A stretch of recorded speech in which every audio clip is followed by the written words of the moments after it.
मैं तो दुआ करके इन्होंने हुकूमत लाई है अल्लाह पाक नून लीग दी हुकूमत आवे और किसी की ना आवे अल्लाह ने नबी ने तो अल्लाह ने बुलाई इन्होंने हुकूमत ते सच चलन नहीं अल्लाह ने हुक्म ना कई आने आए तो कई गए लेकिन इन्हें वर्गी हुकूमत ना के चलानी तो ना कोई जमे है और अगर चीनी रेट करोड़े ने आवाम अपने कोले बंद कर गई है पता है और ठुकना किला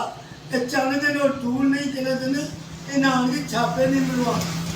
हाँ जी तेरे फोन बड़िया गल्लां करे एक चीज का रेट उन्हें क्या है दबो क्यों चीनी घुट गए हैं यार उन्हें भी कहा कि 70-20 किलो करो एक महंगी बेचते मेरे को सुनने के नहीं है और मेरे नानके पिंड उधर बोलता है सस्ता है बड़ा भी तो मुर्गा भी सस्ता है वो तेरा फाह पा के रखी तो बुझना है और फैसलाबाद के आसपास में महंगा छपड़े जिले जाके मेरे सस्ता किन्नी मर्जी भर लै अल्लाह तला रसूल दे सदके हाँ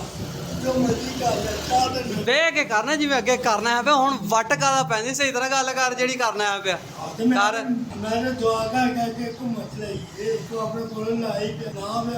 है जो भार भी दुआ है क्या कदी उन्हें